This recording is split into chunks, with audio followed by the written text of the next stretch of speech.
We're live. We're live now? There we are. We're live. Is this take 16 now? This is take 3. The first time we I had some tried very good ones I tried to flip a coin to decide if we were going to interview Broc Raiford or Sean Moore. Then I realized I wasn't recording the audio.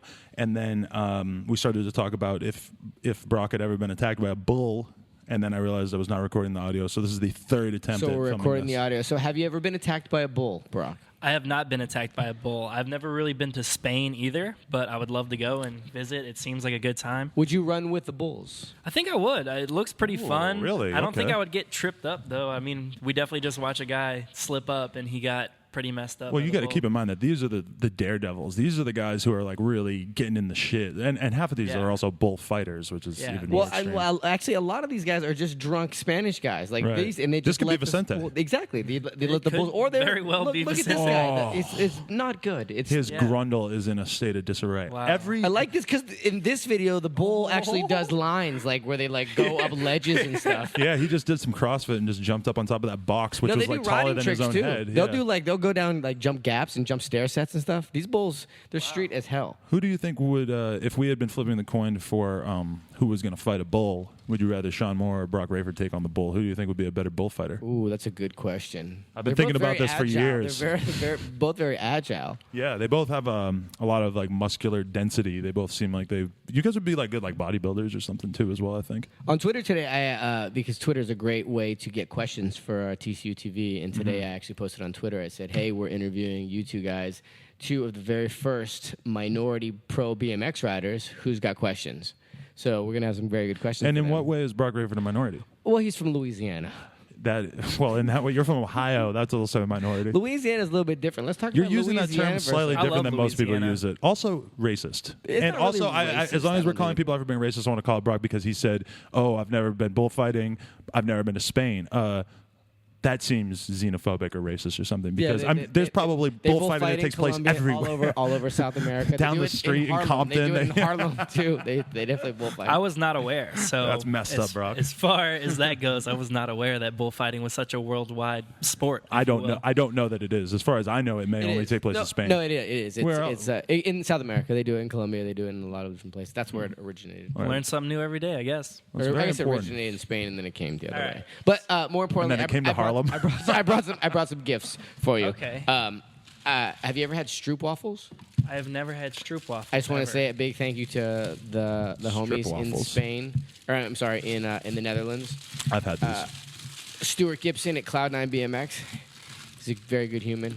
So It's really appetizing the way that there's a. I'm good, but there's a. just take a little bite. If you don't like it, I've throw had it before, but okay. There's a little piece of fake poop right next to it too. This reminds me of a Vans waffle sole. Just taste it. It's amazing. Wow. I smelled it before I ate it. You It's- notice yeah. I always do that. Yeah? I'm also not did gonna the mess with same you guys. thing. I was a little, I'm not gonna- little scared when he pulled it out of this little because mystery it really box. is. It's misleading when there's a piece of shit right here next to it. Couldn't you see Gavis just like making like poop crackers at home and like waiting till the podcast to feed them to us? What am I supposed to do now? I took one bite. I don't want this. Just whatever. Set Put it, it right eat it later. Let the ants eat Okay, it. we're gonna put this away. Yeah, and we're gonna talk about motherfucking Louisiana. We want to talk about Louisiana. Okay. What? Louisiana. Let's pretend that I just met you at a 7-Eleven. You're buying a lottery ticket. I'm buying some moonshine. Oh. How you doing? The 7-Eleven. We're waiting for the lottery. The lottery machine's fucked up. We're waiting. We went to CVS. We waited in line for Yeah. a good 10 minutes. Yeah. So where are you from? I'm from Destrehan, Louisiana. It's about 15 minutes outside of New Orleans, the city of New Orleans, and I've grown up there. My whole family lives there, and it's just been pretty much all I knew up until I started visiting California. Pretty much, it's like kind of what BMX was to me at the time until I started watching videos, which kind of like came late to me, being that like the scene wasn't so big. So yeah, I mean. Well, I've never been to Louisiana. How what does it look like? What's it like? How's it different? Well, your specific neighborhood. What was your neighborhood like? My neighborhood, it's like pretty suburban. I mean, like the Mississippi River is actually at the end of my street, and there's a levee right there. So when everybody talks about that, it's like, yeah, there's water, there's levees. It's super green. It rains a lot. It's kind of humid most of the time, but I mean, it's home. You know, you can't ever diss home. What's it like in the winters? It's actually pretty good. It's actually super similar to the climate out here sometimes. Like recently, when I was home, I actually just got back to California yesterday from visiting New Orleans. It was pretty cold. Like it was in like the 40s most of the time, which was pretty chilly compared to most other days in California. But 40s during the winter is pretty decent on like Right. the East Coast slash like Yeah, that for riding, the yeah, Eastern for sure. seaboard. Absolutely. Yeah, that's not bad. At least it ain't like 20, you know. Yeah. So First riding. time, well, riding. What were you gonna say? First time what? I was gonna say first time I heard of you. The first time anybody I'd even heard your name, Fat Tony. Yeah, I was gonna say it too. Fat Tony was like the guy that was like plugging in from Absolutely. the early on. He was very influential to our scene at the time in Louisiana. Really, he was part of this like huge ramp, like this whole in Baton Rouge. Like they had this ramp and they had this transitions jam that props actually came through, and he was like super big in that whole scene. And my mom actually taught him English, so that's how he kind of came into my life. And What language did he speak prior to that? well, like in school, I you know, know. you take English. Yeah, I don't know, maybe No, but something else. It's funny that you say that because Fat Tony was that was pretty funny, right? But I should have said something like, "Oh, he was speaking Swahili before that." It was really funny for me to picture English not being Fat Tony's first language. But you want to know something funny about Fat Tony? As long as we're going to divulge into host chat a little bit, and I like that he's still laughing. Is that back in the day? I just as soon as he said he taught him English, in my mind I'm like, is he like Russian or something? Yeah. Like, we don't know that Fat Tony's Russian. Okay. I remember back in the day in like 2003, I smithed this ledge in Pensacola, Florida that was like a kind of tall ledge down like a 5-stair, and that the locals then like Fat Tony came and rode with them, and he saw like a shitty little photo that one of them had taken of me doing it, and he was like, "Oh damn, I would love to shoot that for the ride site." And at the time, being like a piece of shit from the East Coast, I had never ever considered that I would get a photo on a magazine website, anything. So I was very, very like blown away that I heard that Fat Tony respected the trick that I did. So. Yeah. Going back in time. He's an awesome dude, man. He honestly helped me get to where I am today. Like, I have no problem saying that because he literally took me under his wing at the time and helped me get to where I am today. Like, he kind of showed me the ropes and really helped me out, especially him living in Long Beach. Like, he let me come and visit him and stay at his house, and he shot photos of me. And, yeah, he was just super helpful to where I'm at now in BMX, and I can't thank him enough for that. But even before Fat Tony, your parents owned a skate park, right? No, this is prior. Oh, so wait, what year did they open the skate park? I don't really know the year, honestly. Oh, okay. I was so young, it was just like, my parents own a skate park. I'm just going to ride this every day. Oh, you know? but so you were friends with Fat Tony when you were like super young? Yeah, like 11. Oh, really? Yeah. Wow. Okay. Yes, like coincidentally, I did how you not know said you were getting coverage how that you early. saw him in Pensacola, we actually had that like coming to that like my mom taught him in Pensacola, Florida. We were at my first contest ever, and sure enough, like he was shooting photos there. And he just walked past us, and he was like, "Miss Raiford," and she was like, "Yeah," and he was like, "Oh, like you taught me English at JB Martin Middle School, which is Prior to Swahili. yeah." That's crazy. Yeah, and then from then on, he just kind of like knew of me, and he kind of like helped me, like not help me, but like he like showed me what places to go like in Louisiana to ride and stuff, because like at the time like I didn't really know too many people, and he definitely kind of like ushered me into the Louisiana scene. That's dope. Yeah. How'd you get started riding? I got started riding through my dad, actually. My dad had done everything, really. Like, he loves skateboarding, BMX, like all kinds of action sports. He rides motocross like all the time, but he got me started with motocross, and then like I kind of like would take my BMX bike with me to the tracks and stuff, and before long I kind of just started carving jumps out of the sides of the track, like with my BMX bike. So and we were just having this conversation with Tyler Fernangle. He started out riding motocross when he was 3. yeah, And then transitioned into BMX. Just yeah, like you're it's saying. kind of like for me, like I kind of started out with like a bunch of different things. Like I Right. like rode, skated, and like motocross, but motocross was like the thing I did more. Right. So, you know, like skating and riding at that time, at the young period of my life, I was more like I got home from wherever I was, daycare, school, whatever it was, and I would go and just pedal around or skateboard. So at the time, like motocross was my thing, and then yeah, it just kind of ushered me into BMX and like showed me that I don't know, that's like what felt natural and comfortable to me, because motocross was fun and I was enjoying it, but I always wanted to ride too. Really? So like when we were going to the tracks, I was like, man, like I'm enjoying this, but I'd rather be riding. And then That's it kinda interesting. Just fell in. You got to follow your heart. You know, you got to listen to your deep down inside. Was Yeah. there like a good BMX scene at the time that you had to I didn't fall really into? know, honestly. Like at that time when I was riding, like it just felt cool to be on a bike. Like it felt cool to be on a motorcycle too, or whatever, a dirt bike. And it it was cool, but I found myself wanting to like jump and do tricks more. Like, so I would go to the track and I would just do circles on the jumps that I could jump and try to do one-handers and one-footers and stuff. And then I started riding and I was like, whoa, this is like a lot more easier to maneuver. And yeah, it just kind of felt really cool to like be able to do some tricks on that, whether like I was so young, I couldn't really muscle around the dirt bike as well. So yeah, I don't know. It just kind of felt natural and I went with it because I was also skating at that time too a lot. You're still pretty good at skating, huh? I don't know. I wouldn't consider myself good at all, but like I just like skating. I've always liked it, but I've never had that comfortability like I was mentioning before. But yeah, it's been getting a lot better, and I still enjoy it. Well, that's dope. Can you 3-flip? Like every 1 in like 20 tries. See, that's the pronounced that's tray the real flip. well, see, I don't even know. I don't even know if you can like kick flip or tray flip. That's like the When was the first photo you got in a magazine riding BMX? The first photo I got in Ride BMX was shot by Tommy Veraci. I don't know how to. I remember that name. The New Jersey kid. Yeah. He actually shot photos early on with Sean Ricani, who I've been knowing for a while as well, oddly. And it was at Woodward East on the big spine mini ramp, and it was a flare invert. Oh, first. That was your first. Wait, how old were you? At that time, I want to say I was like 15 or 16, maybe. And flare invert. So you started out with doing a lot of park tricks at the beginning? Correct. Right. Around that time, like how you mentioned before with my parents owning the skate park, it was that's all I kind of could do because I wasn't allowed to like go out and ride street by myself. And the street probably wasn't that great either, right? At the time, I mean, I didn't really know. You know, and like with my mom, like not being like, oh, you can't go like ride around the city by yourself, and I didn't really have friends to go do that with because I was younger. The park is all I had, and that's just what I was exposed to, so that's what I rode. Not saying that I didn't like grind like rails and ledges because we had that in the park, but I don't know, like especially just when you're young, jumps. I think that the skate park is extra appealing to just be able to go into that environment and just camp out and learn everything, you know. But I love the fact that like this new school era of riders, that's like the Brocs and the Devons and the, this era. You guys started riding skate parks, and then you brought it over to street, and now that's primarily what you focus on. Yeah, like I said before, like I had rode like street, like I grinded and like did stuff on flat ground, like when you said that, like I remembered like learning how to hop tail up like on the flat ground in the skate park.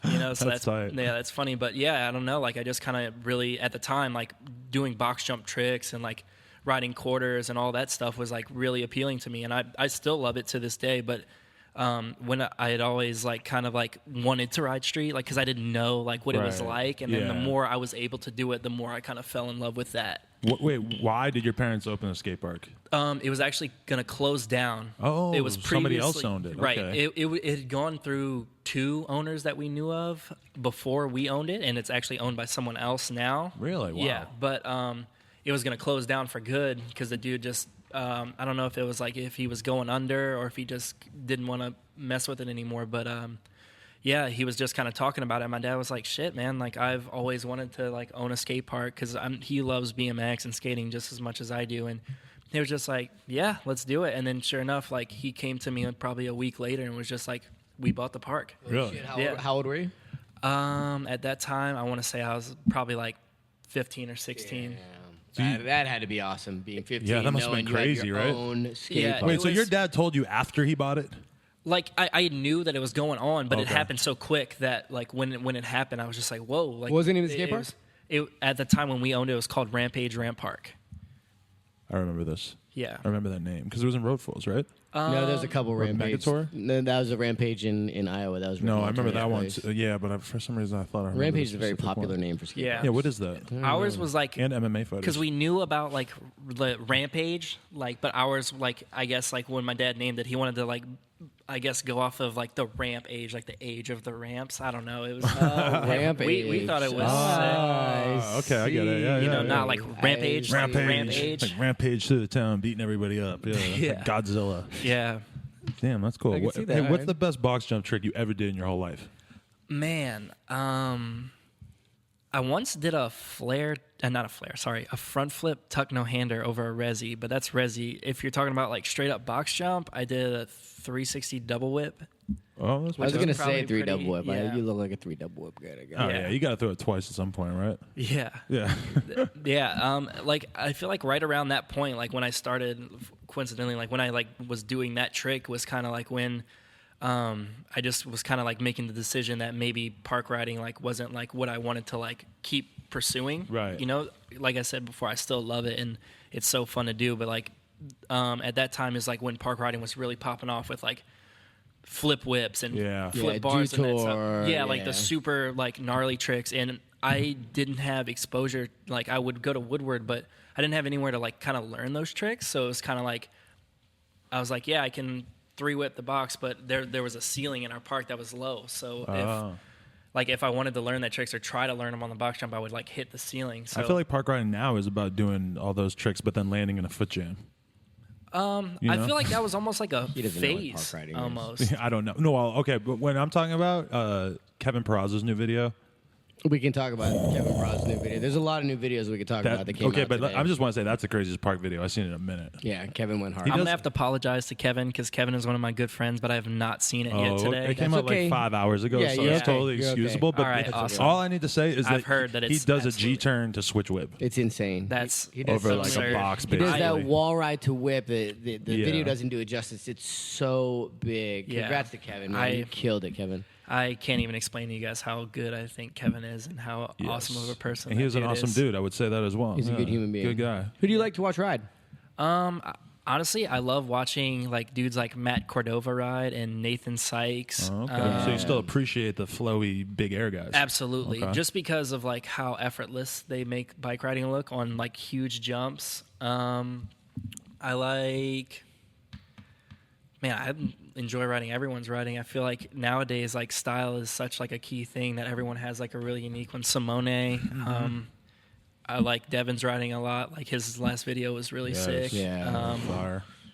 Yeah, man, I really enjoy watching like all types of BMX, no matter what it is. Like I don't know, it's just kind of one of those things where I always get like I'll get just as hype off of someone like killing it on dirt jumps as someone like riding ramps, as opposed to someone doing a wheelie down the street that they've never done before. Like I don't know, it's just I don't know. I like seeing people's different styles in BMX and watching them kill it. What was the first sponsor? First sponsor was Colony. Yeah. Okay. Yeah. And was that through Fat Tony? Or? Yes. Okay. It was kind of like at a point I had a feature on that Fuel TV, Right. New Pollution. Yeah, I was on that. And R.I.P. then, like, Fuel that, TV. Yeah, R.I.P. Yeah. to Fuel TV. It might be coming back. When people talk about BMX not doing so good, I mean, that could be part of it, is that it's just not on TV anymore, right? That is very true. Have you guys seen Trevor's tattoo? He probably has this best tattoo I've ever seen. Trevi Sicklocks? Yes. What do you have? He has a headstone with the Fuel TV logo. No, he does not. Think feel about like that as a tattoo. It's literally That is so hilarious. genius. Oh my God! I owe you a drink, Trevor. For anyone to Holy care about shit. Fuel TV that much and then to actually immortalize it to that, I feel like he showed me before, but I think I didn't get it. Dude, Yeah. I needed that. I made some money on Fuel TV. Yeah, you probably did, huh? Yeah. Shout out to Fuel Nobody TV. else did. Shout huh? out to Fuel TV. So I did that. So I like had the New Pollution Air, and then soon after, like Fat kind of helped me out with getting in contact with Clint over at Colony, and then like one thing led to another, and I started riding Flow for Colony. At what point, because Brock, you're like an interesting person to point out this, is like, you see kids that come along in BMX, where like, I remember when Fat Tony was like, yo, you should watch this kid. And then when you saw Brock ride for the first time, you're like, yo, he's got it. Yeah. At what point did you realize that, okay, maybe I might have something here, I have an opportunity really to take this to the next level? Was that before you got sponsored even? Honestly, like our scene back home never really was based off of like who was good and who was doing what tricks. Like I can't remember a time when I was kind of like, whoa, I'm like getting good at this sort of thing, just because we were always just kind of messing around. You were like, doing it since you were so young. Yeah, But it I was. think, yeah. Well, not even like that, but it was just kind of like we were riding just to like laugh, and like I know it sounds super corny, but that's just what we were doing. It wasn't like we were like, oh, this dude's so good. Like we were watching at that time. We were watching videos like or web videos of like who was good, and then like we would go out and try to like recreate the tricks that we saw. But as far as like skill level. Like I was hanging out with kids that were like just learning how to 180 to like people that were like 10 times better than me, but we all hung out just because, like, I guess the scene was so small that there was no real, like, oh, those dudes are good, we don't really ride with those dudes because we're not as good as them sort of thing. But I feel you. That was how it was growing up for me too, because there was like no chance of anyone getting sponsored because we didn't even know about that really. Right. So it didn't, occur to Exactly. young kids out here. It's kind of much more like in your face, like, oh, you could get hooked up. It's right there. California's a different. When you come from a kind of middle of nowhere place like me or him, or I mean, you were from Ohio, but Ohio had a kind of thriving scene at the time. We had a good scene, the skate park scene. So I guess like when the Fuel TV, the new pollution series kind of like came about for me, I guess that's kind of like when it was like, like this is pretty cool that like I'm getting to like do this TV series for riding bikes. So I guess that's like at the point when like I guess I started to like realize things about BMX. Were there any highlights? Did you get to go on any like colony trips and stuff like that? I actually did. I went on my first colony trip was here to LA. We actually stayed in Long Beach, which is kind of funny that I live there now. But yeah, it was super sick. I think it was like my second time ever being in California prior to like visiting Fat, and it was super sick. And like all those dudes are super nice to me and like super welcoming. And yeah, I can't thank the dudes over at Colony enough for starting me out in BMX. It was sick. Shout out to Clint. Yeah, shout out to Clint. So then, how did the volume situation arise? The volume situation arose. I couldn't tell you like how they knew of me, but I just remember getting an email and then a few phone calls from Chris Long, and he hit me up and we talked. And I remember it was like a big secret. I remember because we were in the OSS house and it was weird because we were all together. And I remember there was like this. I don't know. Because you went straight to pro, right? yeah. No, it was a secret, at least in part, because of the fact that there were like other dudes who were on volume that were like not getting paid, and like Chris didn't want them to realize. But that was like it couldn't leave the house. Like we knew that you were getting on, but we were all sworn to secrecy, and it was a weird. I don't think it was a couple of days, but it was just like, holy shit, this is gonna happen. It's gonna like it was waves. like real interesting, like the way that all went down, just because like I got hit up to move up with Colony as well, and then Chris kind of. Like just came in like not soon after, but like around the same time frame. So it was kind of like that was real surreal for me as well. And I just kind of spent a few like long phone calls with Chris, and then we talked it out. And I just hit up Colony and thanked them for everything they did for me, and parted ways and went with. Were Volume. they mad? Did Clint raise his voice? No, not at all. He was super understanding. All caps email? Yeah, all No? caps. No, not at all. So shout out to Chris Long, basically. Yeah. The only time anyone has ever shouted Chris Long out on here. I'll shout Chris Long out all day. He can do wheelies on his Harley. Yeah, me and Chris Long probably spent easily close to 4 hours, like in total, on the phone talking. What the fuck are you talking about? Pause. But what were you talking about? I couldn't even tell you. Like we were just. I guess he was just trying to like get to know me like through the phone. Like I mean, we were just like talking. It was crazy. Like. So, kid, you ever have a Boston cream? What do you know about flat screens? Yeah, he was super. Yeah, he was super nice and cool to me, and like I don't know, it was cool. Like I don't know. I guess because I knew he was like hitting me up through like for volume, and I don't know. I was just like down to talk on the phone for however long he wanted to talk. Like it's funny. I remember like sitting like I was at my grandma's house weirdly, and I just remember like sitting on her sofa like talking to him for like hours, and it was just. Grandma's like, who are you talking to? Who's this awful man that you're talking to? He was probably sitting in the office and trying to look busy in front of Castillo, or Brian is coming around. He's like, "Shut up, Brian. I'm on the phone." I'm on the phone with the potential. Chris Long has been to the volume office like 3 times in his whole time working there. He was on the couch. Anyway. So when did you make the move to California officially?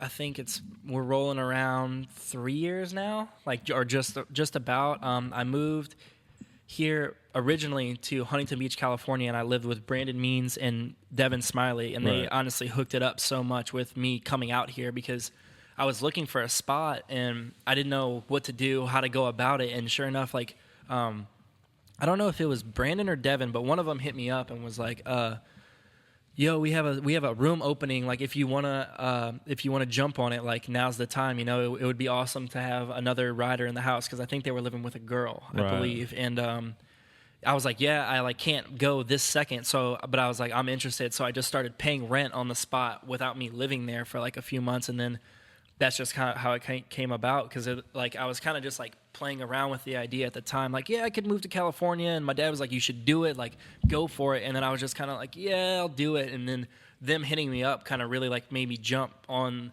the move, just because I was like, I have a spot, all I have to do is pack my shit and like go. So did it occur to you, like, if I want to make it as a pro BMX rider, I pretty much have to do this move at some point? Did you know you were going to do it eventually? In the sense that like riding and like getting content, yes. Like per se at the time, like the guys that I would film with and shoot photos with were kind of like moving away. Like Fat, I was shooting photos with him, and he moved to Long Beach like a ways back, so like I didn't have him anymore. And a lot of the guys that I filmed with were really going into other things, and it wasn't really working out. So when I was making the decision, I was like, yeah, man, like it would really help out to get more content if I moved to California. So it wasn't really about like, I guess it coincides with like being a professional BMX rider, but I wasn't like solely like, I'm going to make it and I'm going to move to California to be a professional. Really, It was kind of like I had visited and I loved it out here. And you had already gone pro at that point, so you were already going to be a pro rider regardless if you made the move. You just realized it was a better opportunity.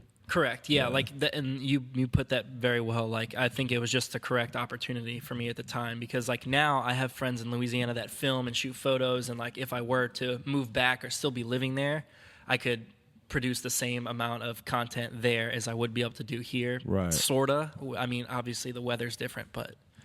Damn, you see, because you filmed like a Red Bull thing going back home, didn't you? Correct. What was that project? I didn't find out that much. I just seen it on Instagram. It was a project with me and my dad. How I mentioned previously that he also rides BMX and does action sports. Wait, so what's your dad's best trick?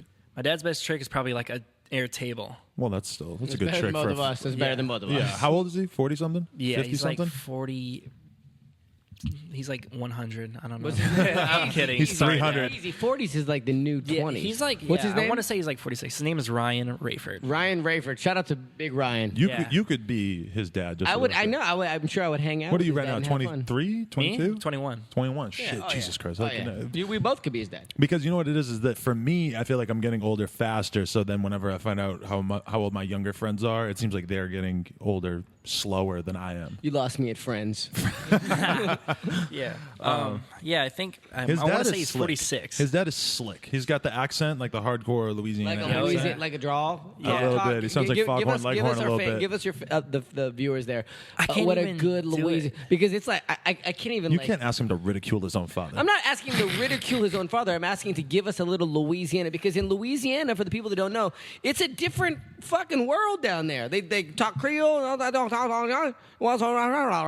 are the gnarly ones, though. Like some people really play into like the super like twangy, like super drawn out. Can you give an example of it? Can you give an example of it? I really can't do it. That's what I can hear it. Like I can hear it in my head right now. Like what my mom and dad sound like when I hear their accent. But it's not. I don't go there and I'm like, wow, everybody here has an accent. It's almost like I would have to have you guys like say it because I don't hear it. You know, it's like they sound normal to me. But I guess when I go back to Boston or New Hampshire, I hear it immediately and I cannot believe it. I'm thinking about it the whole time. Yeah. Like I guess like something my mom says. She says potatoes. Like I don't know if that sounds like super drawn out. Potatoes. Like go over there, give me the potatoes. It's the little things like that. Yeah. All right. So you and your dad. So we're talking about this project. I got one thing. Okay. Partner, oh, what's up, partner? It's what's up, partner. What's up, partner? You're partner. You're my partner. That's like a Louisiana So is it thing. kind of like Lil Wayne's drawl that he has? Is that very Louisiana-esque? Yeah. Or Master P? Is Master P from Louisiana? No, he's from Atlanta. He's from I think he's from Louisiana. I feel so bad that I don't know this, but I'm on the spot. Where's Master P from? Fuck you. All right. That's it. I'm going to edit that out. But Odyssey. He's from Louisiana. I swear to God, he's from Louisiana. Off Odyssey for having crumbs all over his windbreaker. Yeah, right. Where is fucking... Where is Master P from? You know what I'll tell you. Except that you just stuttered like crazy. Fuck. Yes! Yes! I know that shit. That shit on No Jumper. Thumbnail. That's why. Adam tried to kick me off No Jumper, but I'm back, baby. I'm back. I know my goddamn hip hop. See, Master P is from your home state. But you can hear Patna in a million rap songs. I know, I'm very fluent in the language of hip hop. What's your favorite Master P song? You don't know. That's way before his time. Yeah. What's your favorite Lil Wayne song? My favorite Lil Wayne song. I don't know. I could go like older stuff. I don't really listen to much of his new stuff. Like I kind of like that song 6 foot, 7 foot. 6 but foot, 7 foot, 8 foot. Do you listen to headphones when you ride? Rarely do I listen to, like, if I'm like having a solo session, I will, just because like I just have like having the background noise. But usually if I'm at the skate park, like I don't rock headphones just because I want to like talk to people or hear what's going on. But sometimes if I need courage, I'll listen to music as well. Give us a typical day for Broc Raiford when you're healthy. You wake up, the sun is shining. It's going to be a high of 78. I love how you just keep stealing us away from like the narrative that I have going here, where we're starting off when he's a little younger. What happened in this fucking video with your dad? All right, yeah, there we go. All right, sorry, we got. Oh, you know what? Also, we forgot about skibbity bop a doo bop a doo bop ba, the Come Up TV. You did that at pretty much the exact 30-minute mark. I knew. It's my brain tells me to do Halfway that. through. And by the way, the fact that he keeps getting so distracted, this is the effect that drugs will have in your mind and body. Stop Kids. eating sugar. That's the only drug you take part in. Sugar is good for Let me you. see those. No, I have been drinking a little bit of vodka. This is not. There's vodka. I ate like 4 Airheads last night. I also want to say that. 4 Airheads with Bay. All right. Candy is so good. All right. So tell me about this video that you did with your dad. Your dad did a table. My dad did multiple tables. He loves that trick. Sorry, it's a little dry. I'm good. So we flew out to me, Stu Johnson, and Wes McGrath. Shoe. All shoe. Shoe yeah. Johnson up. Shoe balance. Shout out to Stu. That's good. Don't kill me. He does wear them all the time. When we went on Road Fools, we started calling him Shoe, and he got so pissed. He's the king of swag. He's got I fucking don't think he likes Let me that. see bathing those suit and New Sour Patch Balances. Bad boys. Yeah. So this super hard story that we can't seem to Shoe. talk about. Shoe. We went to New Orleans and we filmed the video with my dad and I both riding, and we both talked about how we got into BMX and our love for BMX, and it should be dropping pretty soon. Yeah, it's just kind of like has a few riding clips, some of us talking, and then just kind of like a lot of lifestyle stuff. But it's really cool just because like it actually like really magnifies like us both, like how we came into BMX and then how he got me into BMX and what we think of each other and riding with each other. So it's really cool because they interviewed us separately, like nowhere near one another, and then that's cool. yeah, but they asked us the same questions. Who's behind this? Dig and Stu Johnson, right? Or yeah, Red Bull. It's a Red Bull thing, actually, right? It's Red Bull sponsored through Dig, All right, okay. made by Stu, and then shot by Wes. Where Wow. does New Balance come into this at all? Extremely comfortable footwear worn by Stu. At all times. What's your best trick? Oh, my God. My best trick is probably to eat a whole bag of Sour Patch Kids in 5 minutes. I used to eat one of these every night as a kid. We're doing Whole good. bag, yeah. Yeah, it's like That's a nasty super- habit. Kids on Twitter want to know, why can you bunny hop so high? That's a legit question. Everybody always asks me that, and I can't honestly like pinpoint it. Like I think it was just because as kids, like that's what we did to like have fun as well. Like we would go out and ride, and we would just see what we could hop over, and like that happened often. Like, So it you was- in the streets, or do you have a bunny hop rack that you would? No, practice on? we would just hop over like shopping carts. Like, I mean that's pretty advanced, but we would hop over like buckets, Yeah. little like fences and stuff Have like you ever that. bunny hopped over a human? I have actually. I Homeless guy? believe- We're No. putting you on the news.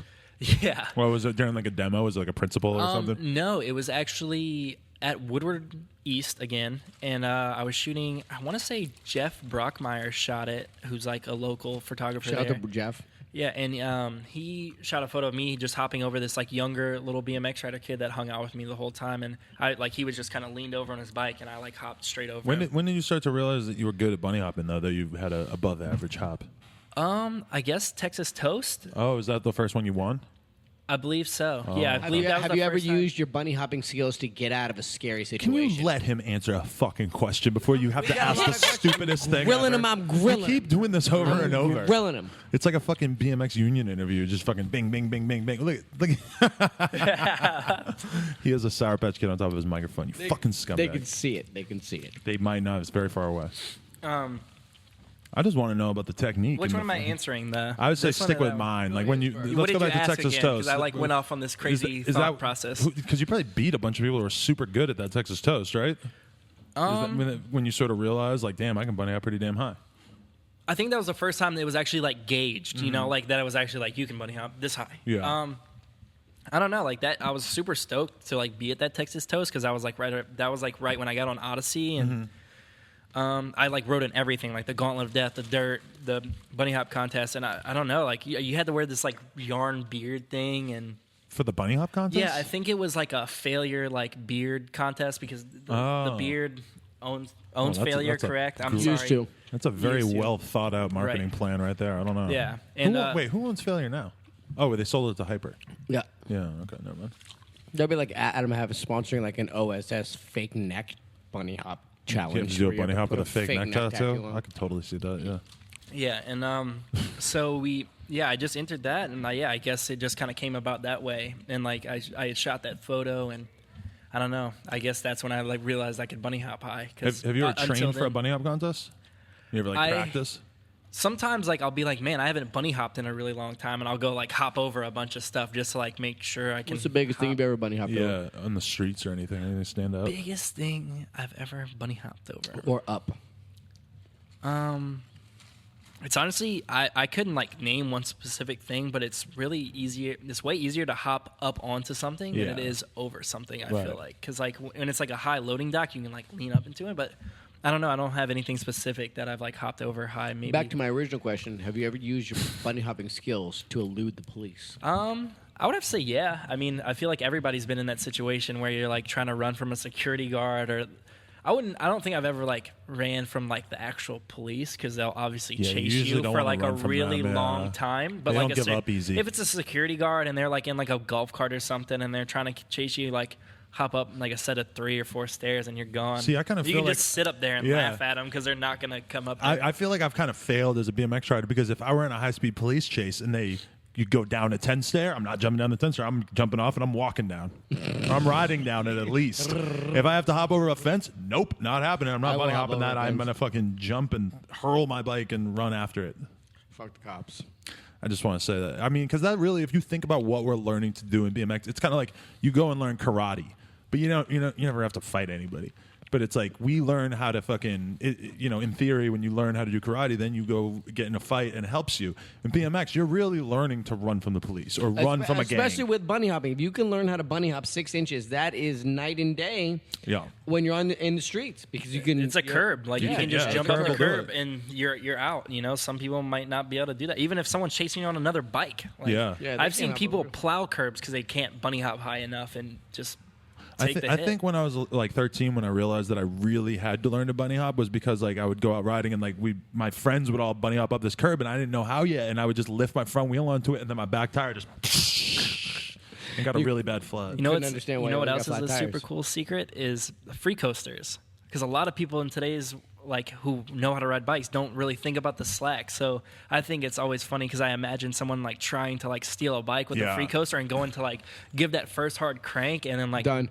Yeah, it actually reminded me. I'm gonna while you guys talk, I'm gonna pull up a video that I watched yesterday of a guys that set up a bicycle with a fucked up bicycle thing? fucked up bicycle, but they put wires on the grips. Don't so play you this get, right no, now. no, We're having a good listen, conversation. listen. Come on. So you get an electric shock when you steal the bike. Oh, that's funny. I want to show you what happens to a human being. All right, fine. Fucking pull it up. But me and Animal talk. Yeah, me and this chick were talking recently, and like she said, like, aren't you scared somebody's going to steal your bike over there? And I was like, not really, because realistically, if someone did try to steal my bike right there, they have probably all the way to over there before I'm going to be able to not outrun them, because it's not easy to start pedaling a fucking weird bike like this. Like, exactly, fast. Yeah. And that's what I always think about. I mean, not that I'm like leaving my bike outside and being like, that's not going to get stolen. But, you know, like when you're to someone who like just thinks it's a bike, they just think it's going to engage immediately. And like, I just feel like that's just another reason to like get away. All no right. brakes. Now watch this. Watch. There's electricity on the grips. Then they hit the button. Oh, they can just hit the button whenever And they then- want. Oh, what? Wait a minute. Why did he just ride into the bush? Just watch, because he got shocked. He didn't know what else to do. This poor bastard. Watch. Zadoosh. Oh, no. Right into the, like, it stumps. Boom. That's so strange, because I feel like if my hands were electrified, I would yank my hands off and maybe jump off. I wouldn't. I think when you get electrocuted, like your hands like tense up, right? Yeah. This guy got so annihilated. Well, it's got to be the most confusing feeling on earth. they What is did the rest of this video? They did another one where they switched the brakes. They put really strong brakes on a bike. Watch. It's just watch. Oh. Dude, this is bad No news, though. way. These people are going to get concussions Right. and die. Oh, for sure, Yeah. for sure. They're called the Twins TV. That's coming Wow. February. You notice that they didn't Twins show any rolling. of the completed crashes because they're probably cracking their fucking I'm skulls sure. open. And Right. I can't figure out if they're playing it. They're like, hey, we're doing this funny show. I'll give you $25. Pretend that you're going to steal this bike. And they do it. And the guy, you're going to get a little shock. And then get the shit chucked out and they get their $20. Because I can't imagine somebody wanting to willingly send themselves down something like that. Yeah. And you probably have to It's wait like a while rolling down for a somebody hill to and steal just doing their a foot bike. jam. Like, Have you, just ever, like- have you ever, speaking of falling off a bike, have you ever fell off of your bike? And if so, what does it feel like? I guess this is a time to talk about my worst injury. Sure. That's That where is you're a going? realistic You're injury steering to a dumb question. You're yes. steering the Right. ship. Honestly, this is like probably. I wish this on nobody, but a few years ago, I was at the Toronto Jam, and I did a barrel roll over the box jump mid-run, and my back tire caught before my front tire did, and it like swooped around, and I went straight face to the floor, and I knocked out my two front teeth along with the side one. And I didn't get completely concussed, but I like broke my nose completely, and my two front teeth were like knocked like flat, so like they were kind of like cocked back in my mouth, and then the one on the side was just completely gone, like shattered. And from there, like I just kind of like just the first thing I remember looking up is at my dad, and he like looked white as a ghost, and then from there I went to the hospital and got him like kind of like sort of like not stitched, Rigged but up. like rigged What did it feel for me to like? go home. What did it feel like? I think I was in so much shock, and my body was in so much shock from the blow that the only thing that So you were was doing a bunch of super- blow. No, not doing a bunch of blow. The only got thing that? that hurt You got real hard is my nose. Like my nose was the only thing that hurt because my mouth, like it just felt tingly, like Yeah. all the way until I like got the 3 root canals to get Did your the rest nose of my break teeth. from hitting forward or underneath? It broke from getting hit forward, like fully, like so. I took the hit like right here, like right on the like where my teeth connect to my gums. And it like the doctor said it couldn't like get broken anymore because it was like pretty much all the way smashed. And like what sucked was that I got my the root canals on my teeth and the ports put in to where I can screw these ones in. Oh, you can screw. Those are fake teeth right now? Yeah, these are fake, Oh, but okay. they look can't come beautiful. out. They They look can't. beautiful. Yeah. they can't come out. Like I can't do like the flipper thing. I had that, but anyways, like and then the next day after getting the root canal and the ports put in, I had no teeth. And then the very next day, I got my nose like corrected.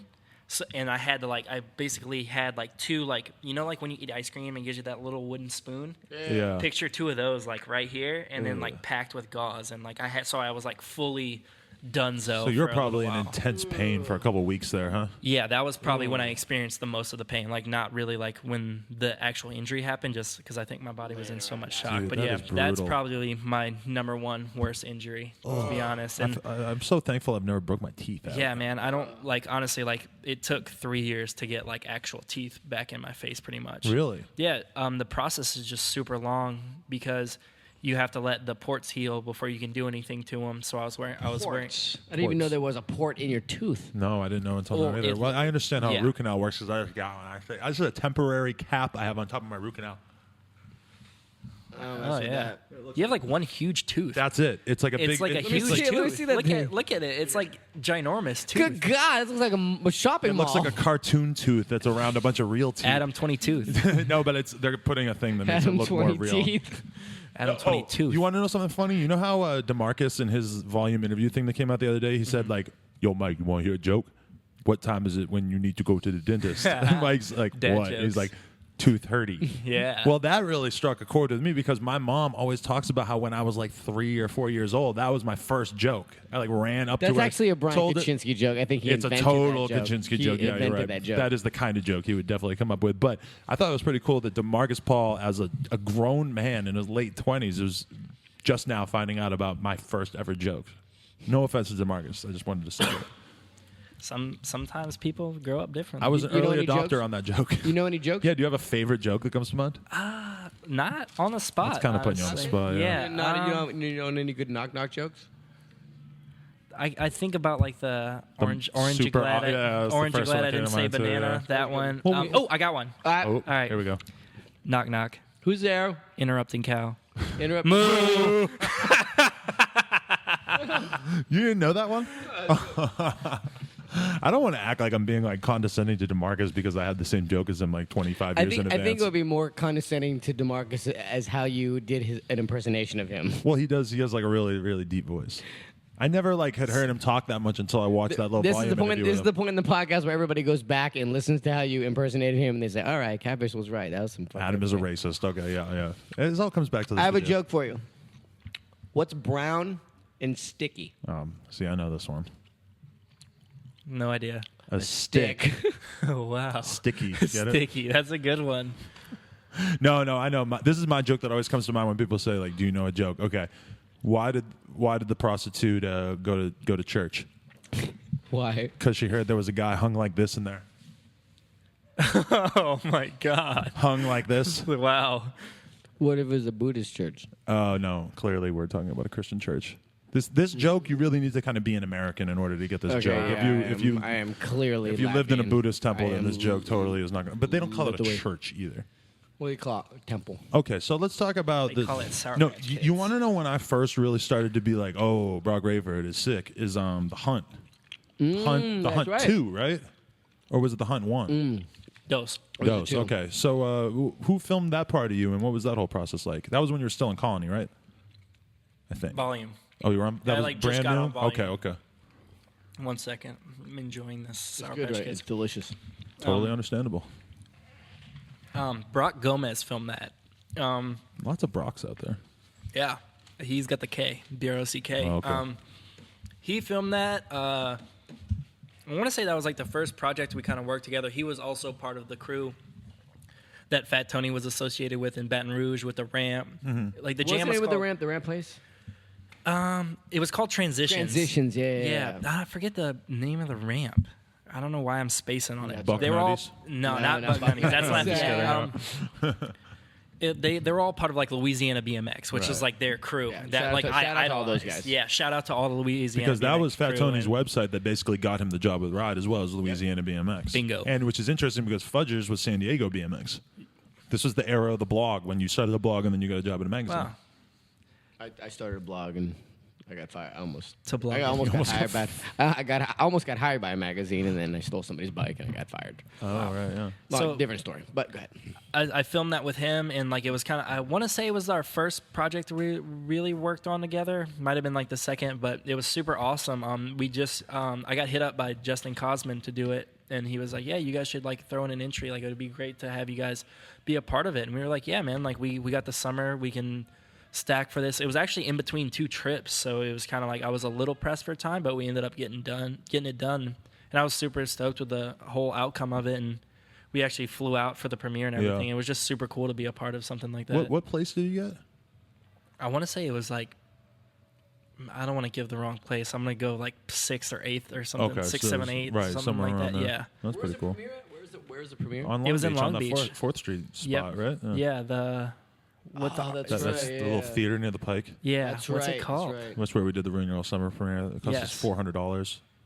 Seemed like a bunch of premieres there. Yeah, I know. I'm trying to think if that was the one. I think that was the one. Was Ron Wilkerson there? I think Ron Wilkerson was at that thing. Really? Randomly, yeah. Because I had to fly somewhere the next day, and he was like, "Hey, what are you doing?" I was like, "I gotta go pack." He's like, "Me and Jimmy LeBand are gonna take some acid and go to Hollywood. You wanna come?" I was Ron like, Wilkerson's I still gotta doing acid. go." Yeah, why not? Wow, that's very He interesting. just turned 50. Good for him. I wish my dad Do you know was who still Ron doing Wilkerson is? Name rings a bell. acid. Owner of Two Hip, He invented 2 very important tricks that I'm sure you've done: but not in a long time. a boobica Oh, and a nothing.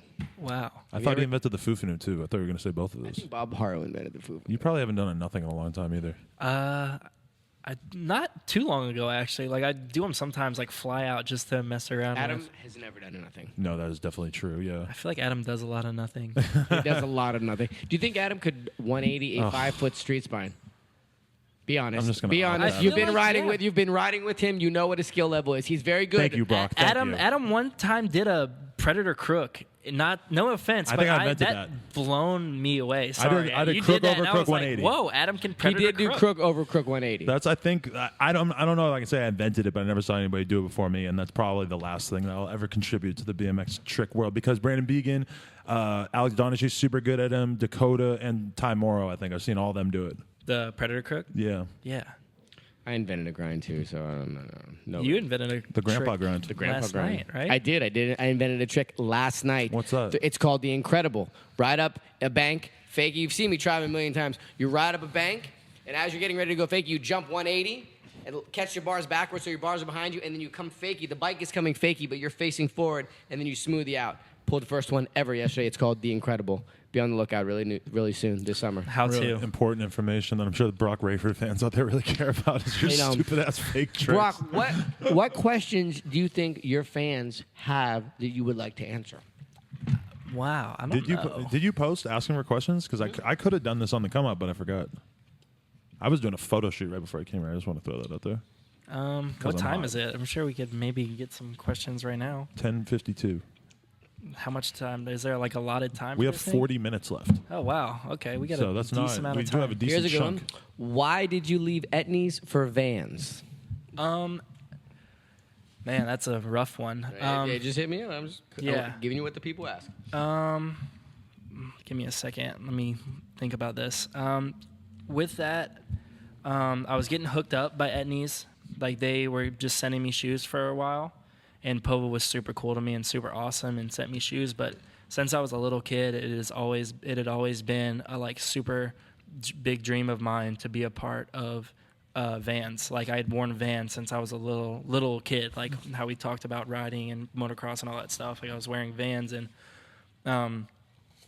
I just kind of like had made a decision to myself that like I wanted to really pursue that. Like, I wanted to really pursue what I wanted with Vans, and I really wasn't making any headway with that by like accepting shoes from etnies. So I waited till I was through with my last pairs of etnies, and then like messaged Pova and was like, hey man, like, I appreciate everything you'd ever done for me, and all the support and all the posts and everything that you could have possibly given me and made any headway with, but I need to seek other possible opportunities. And I just, from that point on, like, I didn't have an established thing with Vans at all. Right. And then I just started wearing the shoes and trying to represent them the best I could, and like hoping that something would come about. And I say within, sorry, that's the wrong word.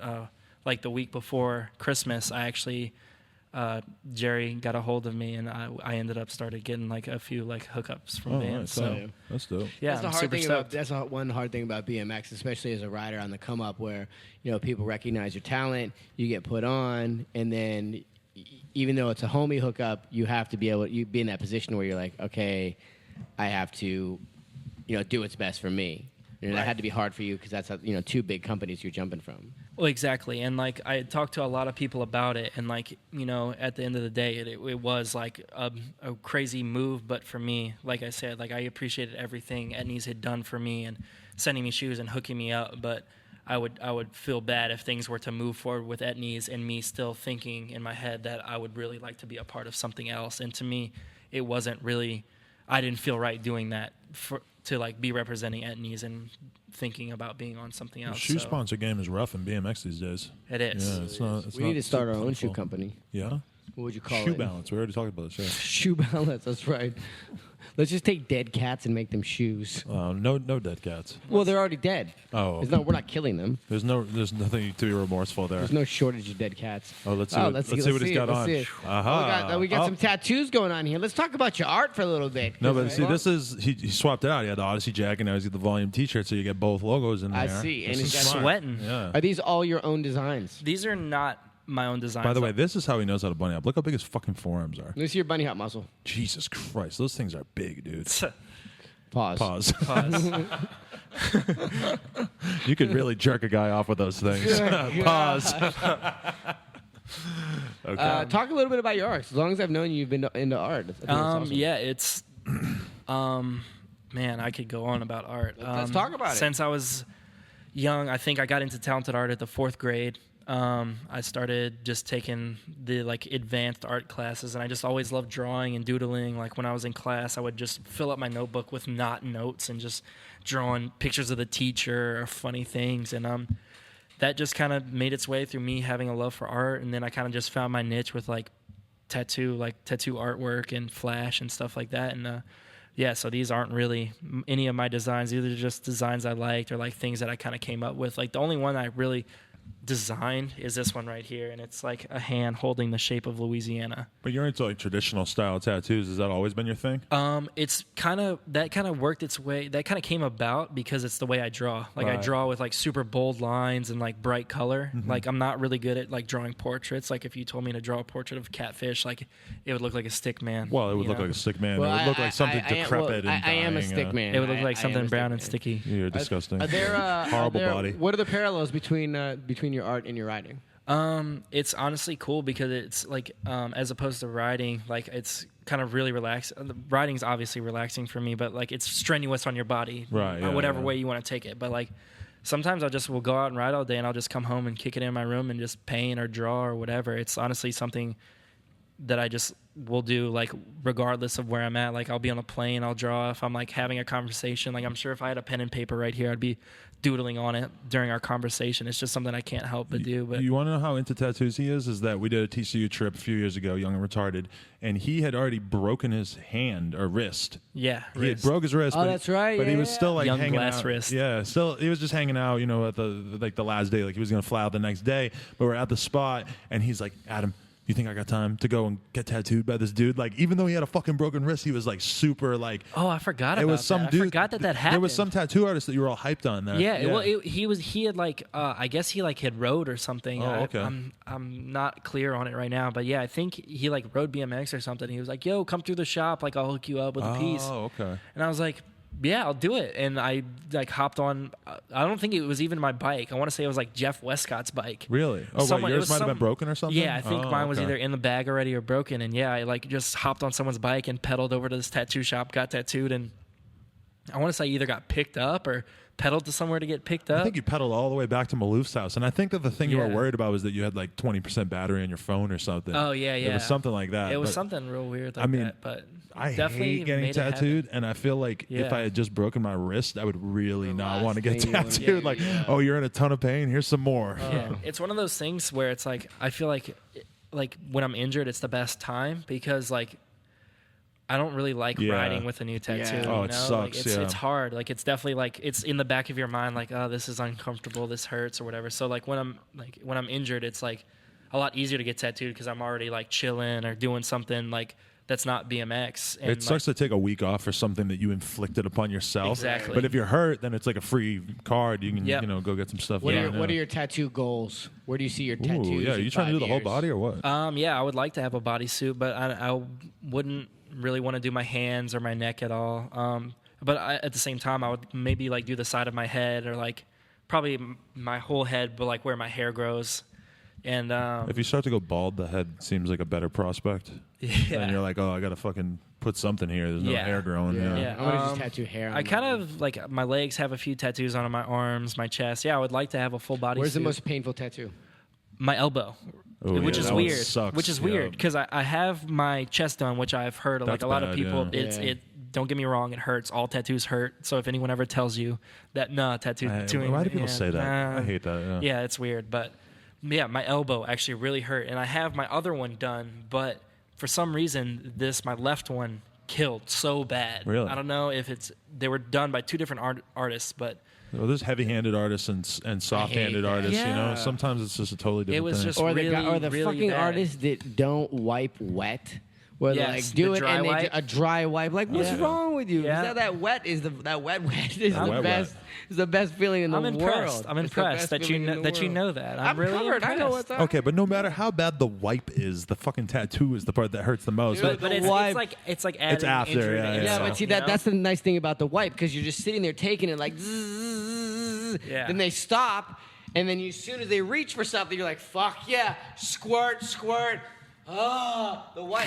Some of these motherfuckers is just like no. Yeah, man. But wait, were you besides just the fact that you're a talented artist, you had some sort of apprenticeship at a tattoo shop in LA at one point. Did that end up? Is that still going on? No, not going on Okay. at all. It kind of came about like the dude offered it to me, and I was like trying to pursue it, but he just kind of wanted me to come in too Right. often to where I like couldn't really balance it with BMX, and I kind of had to make a decision to be like I either have to choose to tattoo or to ride BMX. You can't do the BMX thing and a lot of other things. Like, it's too much time. And exactly. When you're an apprentice, too, they want you to fucking really slave away. Exactly. Earn your keep for sure. And, but that's something you can always fall back on. Sick to fall back on, for sure. Most definitely. And, it was definitely hard to make that decision. Obviously, I would choose BMX over anything, but just at the time, like having two things that I'm really stoked on and having to be like, man, I really can't pursue this because I'm like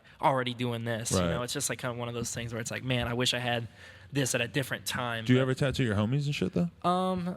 Like sometimes, like not very often though. Right. Like I haven't in a really long time. But I mean, if someone wants something that is in my realm, I'll like throw it up on them. Oh, that's tight. Yeah, but I try not to do that too much because that's really frowned upon. But in the tattoo community, correct. Why? Just because you aren't officially trained, or what? Yeah, it's classified as scratching. Yeah, and because you're not in a shop or like you don't have the proper training like through an apprenticeship or whatever. So I try not to do it. But if it's like something simple, I don't mind. Tattooing is a weird subculture. It's kind of like BMX, and it's like very, very traditional. They're all about the rules and stuff. Correct. It's very ABD. It's a lot more traditional than BMX in a lot of ways, since creativity is a big part of BMX too. Most and definitely. A lot of tattooing is more about just being able to do like a perfect version of something that's already like totally predetermined. Right. Like there's certain styles, especially in like the traditional style that he's into and that I'm kind of into. With BMX though, like nothing. I say nothing. Like Broc. What? Nothing. Hey, I actually never did it on air before. Yeah, that's awesome. I bought a new car last week, and they asked if I wanted to make like a custom license plate, and I was thinking about making my custom license plate. Nothing. I bet that's taken. Yeah. Nothing's probably taken. But anyways, man, what were we talking about? Talking about tattoos and BMX. Right. Something about that. You were just talking about BMX being creative in comparison to tattoos. Oh, so like tattooing, like you're messing with someone's skin. Like obviously, like like things in BMX are permanent, like putting out a web video and stuff. But I think like it's more cared about in tattooing because like your malpractice is going into someone's skin forever, whereas you messing up on a 180 isn't going to affect you for the rest of your life. It's crazy. That's the point I was different trying to make. subcultures have like different morals or different values, and it's funny because a lot of times you notice that those values like are creative because of what the subculture is. Example, I remember I was on a poker forum back in the early 2000s, and I made a post talking about I had like racked up like $10,000 in medical bills for like a broken arm or something. And I made a post on this poker forum, like basically like, yo, you guys are smart. Can you tell me what I need to do to not have to pay this, blah, blah, blah. And everybody trashed me. I think I got blocked or something because they were like, they fucking helped you out in a time of need and you're trying to get out of the debt, blah, blah, blah. And I was like blown away because if you made that post on a BMX forum, nobody gives a fuck. Yeah. But think about it. In poker, it's like your honor and like paying back your debts is a really fucking big deal because they are dealing with a lot of money. And like, so it kind of, like different social norms that stem from what's important in that subculture. Isn't that a weird thing to think about? Wow, that's fucking weird. And the tattoo thing kind of makes sense too, that it's like they don't want people that are sort of free spirits in a way because they've seen so many people that have had their fucking entire bodies ruined with shitty tattoos, such as yourself. Right. I'm proud of my shitty tattoos. Do you have any that mean a lot, that there's any particular meaning behind, or you just go with like the style of art that you like? Most of them I go with the style of art I like. The one I pointed out earlier, the hand holding the Louisiana kind of has like a super sick meaning to it. It's actually based off a different design, and it's called the Prisoner of Love. And the hand, I don't know if you can see it, but it's like a hand holding Louisiana, and usually it's holding a heart, and that means like Prisoner of Love, but this one's Prisoner of Louisiana. So that kind of has like a cool meaning. And then the only other one is I have a rose on my right arm that has my Nana's name on it, which is my grandmother. And R.I.P.? That's it. No, not R.I.P. Still with us. Yeah. Shout out to Nana. She would, shout out to Nana. She's probably going to watch this, actually. Hi, So Nana. it's gonna be funny. Hi, Nana. Yeah, hi, Nana. Nana, I'm very proud to be your first podcast. She's probably going to cry, actually. Really? Yeah, Nana, this is not real dog poop. It's not real dog poop, but those are real Sour Patch Kids, and trust me, we're not going to let him eat too many of them. There's only one left.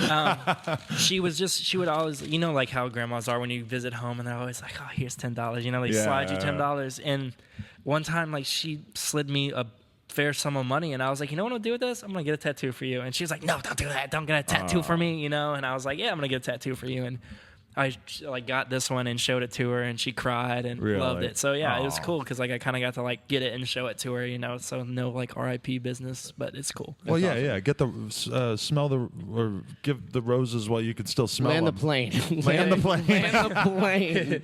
No, I think that's way. You never get the roses when you can still smell them. Plus, that's way cooler though because you know you get your grandmother's whatever it is tattooed on you, and she gets to see it, so she can appreciate Exactly, it. but I'm saying it's kind of better to do it while she's still alive rather than after she passes away. She's never going to know unless you believe in heaven and hell. Let's not get into that discussion. Yeah, let's just not talk about grandma.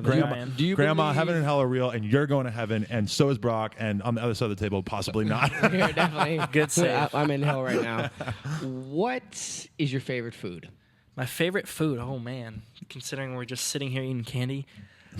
If you say Sour Patch Kids, you're white trash. It's actually this dog poop.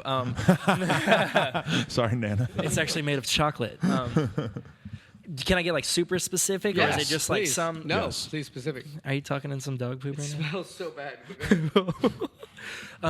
Being that I just got back from Louisiana, this one spot out there called Copeland's makes these fried bow tie pasta. It's like pretty much breadcrumbs and like floppy bow tie pasta, and you dip it in spinach and artichoke dip, and it's so good. It has like Parmesan cheese, and like you can put lemon on it. It's really good. Po' boys, which is pretty much like a sandwich on French bread. Yeah, explain a po' boy because that's another thing that a lot of people don't know what it is. A po' boy, it's a very typical Louisiana food. It stands for poor boy, and it's like a sandwich, pretty much like fully dressed with like mayonnaise, lettuce, tomato, pickle, and then it usually has fried shrimp, alligator sausage. You can get roast beef. Alligator sausage? Yes, I probably ate a whole alligator in the time that like I was just in Louisiana. Well, keep in mind the po' boy is a sandwich so good that Dan's Comp used to sell a lot of T-shirts with the name of it on them. No, that's a bike company, Adam. That was from the 90s. You're confusing things. Adam's been drinking a lot of tequila tonight. Are you familiar with Poor Boy, the BMX company Poor Boy? Probably not. That's a little before not. his time, yeah. Shout out to Mike Ackerbach. I had lunch with him earlier this week. Hey, I want to say this is, are there any BMX tattoos that stand out to you as like this dude has this tattoo and I love that tattoo? Yeah. What? My friend Juan works at Odyssey, has a pinup girl. Oh, shout out to Juan. Juan is the homie. Juan is the homie. He has a pinup girl in an old, like the old school BMX outfit, like racing outfit, with an old school BMX bike with a number plate and everything. She's fully dressed, but she's a pinup awesome. girl. It's probably the sickest BMX tattoo I've seen to date. You know what shout my out favorite to is? Shout out to Greg Henry. He's got a huge tiger head with a fucking holding the handlebars in his mouth. It's a giant chess piece. It's so funny. Henry, yeah, that's sick. Yeah, Juan's like when I first met Juan, it was kind of like the thing that broke the ice between us, just because we were talking, and I kind of like saw some feet and tires. I was like, oh, that looks like a pinup, you know? And I lifted it up and I was like, holy shit, like this is the sickest thing I've ever seen. Like, that's badass. Yeah, it's super cool. I wish I had a picture to show. Yeah, but Juan's awesome. Yeah. Ian Schwartz's tribal tattoo. That was good. Huge fan of that. Shout out to Ian Schwartz. Yeah. Who else? Big Daddy. Big Daddy's got the one. Do either of you guys have BMX-based tattoos at all? No. I have Well, I have a big OSS tattoo. Actually, I do. I have a decade. Oh, you have a bike right there. Yeah. Oh, there's you. Or What year is that or from? a downside whip.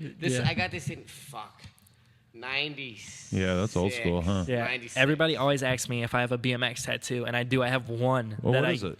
It's on my foot. It's like that big, and it's BMX. But Yeah. my dad was tattooing me, and it was the first time I ever tattooed skin. And he went to the bathroom, and I just took the machine and just was like, man, what should I write? So I just did a B, and I was about to write my name, and I was like, that's kind of dumb. So I was like, what else starts with B? And I was like, oh, BMX, and I just did that, and that's the only tattoo I have that has anything to do with That's BMX. pretty funny. Really. I also want to give a shout out to Big Island because he's got that insane back piece with like Matt Hoffman and Rick Thorne and all these portraits on the that's back. right. He's got some good ones. That's crazy. Awesome. Yeah. It's outrageous. Shout out It's to cool the as hell, Shamrock actually. Social Club, all the boys up there. Yeah. What else you want to talk about? No, I know what we need to You talk got some about. We things need to to talk talk about the volume experience, the club volume that he's a part when of. does the volume video come out? Volume video. When does the volume video come out? No, but I mean that's a pretty like when Chris Long left Volume and Mike Right. Mastroni took over. Yep. That was kind of like Volume completely changed at that point.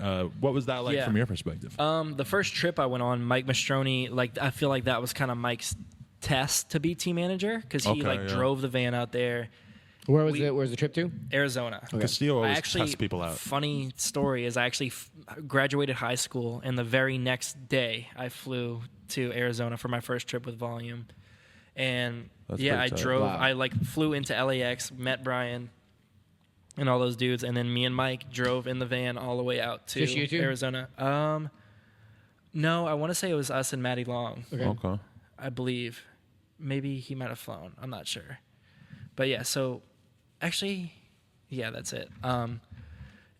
So we drove out to Arizona, and that's like when I really got to know Mike, because it was just kind of a few of us. I think it was like me, Matty Long, Drew Hostleton, and Joey Cobbs to shoot photos. Okay, yeah, I remember this. I hope I'm not leaving anybody out. My No, that's memory's all right. bad. No, but that's good. anyways, and me and Mike just kind of got super close on that trip, just because I had obviously known about OSS and all that, and I was just like super like hyped to meet Mike Mastroni and all these dudes, because I had really never really met that many people from the scene. The cow to cow guy. Yeah, cow to cow. I tattooed a cow to cow on Mike's hand. Oh, you did that That's tattoo? right. I didn't know that. Yeah, Okay, that's right. yeah. I forgot about that. That is Yeah. that's a great BMX tattoo. As long as we're on the topic, that's a pretty cool one. Yeah. And I just got super close with Mike on that trip, and it was just super cool. And then Mike became the team manager, and then it just kind of was super organic from that point on. And I started like flying out and staying with Mike, and like him and I would go film and stuff. And yeah, we just started hanging out, playing the nothing game.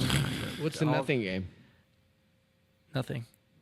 Oh, cool game. Well, there was no chance of him saying what to that. Yeah. Very little chance. The game is we've been playing forever. I guess it started in the old house. Yeah. Yo, it's back in our house now. Really? Yeah, Mikey Tyra got me this morning. Where you say something like, "Hey Adam, how do you use how's that He game?" knows. I just got I'm explaining him. it to the people out there. I'm pretty sure Sean Moore and Grant Kessler. No, not those people. The people. okay. Adam is so into these podcasts. got it. You're right. I he forgot that doesn't we were. even know there's I forgot a there was million people out watching. there. Yeah, yeah. To our Right. friends out there, we play a game where Brock could be in the other room, and I say, "Hey, Brock," and the object is to get Brock to say What? And if you say what, then you go nothing, and it's always funny. And you got. And That's you pretty got funny got. that I completely excluded the idea that we might have been speaking to the audience out there, because I'm so convinced. I we're like just that talking to Adam, guys. you just think that we're just doing this for fun. That's the Like, best we're just possible having- thing that can happen. we're just hanging having out. a conversation, talking into the microphones. That's the best thing that could happen, and it sucks because like the conversation we were having right before this was like arguably like better or would be good to have as part of this, except that it was all like insider BMX drama and like what we think of everything that's going on, so we couldn't fucking say it. And so and so might have slashed so and so's tires and all this stuff that we're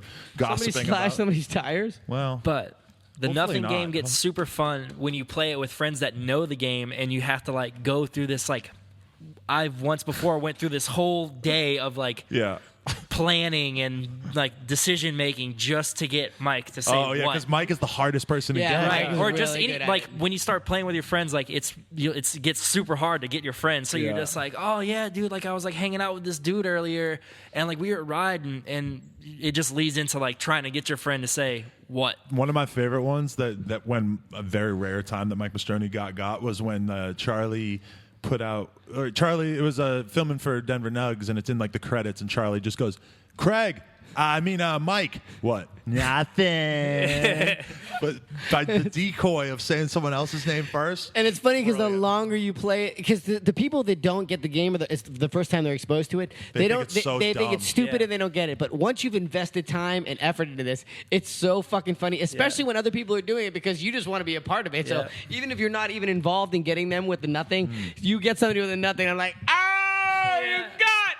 That's the best part, is when you first start doing it and you like really embarrass somebody, but they're just like, what? And the whole room's laughing at them, and they're just like, Yeah, you got the nothing. Yeah, He said nothing. but it will ruin your skills to answer to anybody Yeah, without because saying nothing first, and you sound like an idiot no matter social what. skills. That's funny when you're in public too, because like you guys could be sitting there at the Statue of Liberty, and I'm like screaming, "Hey, Brock and Adam, and I'm walking over to you, Brock, Adam, Brock. and you won't even say Brock, it. you guys hear me, but you're not going to say Yeah, anything. yeah. People are looking at me like, "What's with this guy? Yeah, What's you his gotta deal?" like make an alternate like answer, like "Hello, Catfish," even though Exactly. you're like screaming our names. Or Well, it's funny too, because the girl that I've been seeing, I got with her with it one time, and then she fucking just started wiping the floor with me because I'm not used to playing it, and she liked it a lot It more keeps than you on me. your toes. Yeah. You really, yeah. I mean, about saying the word what.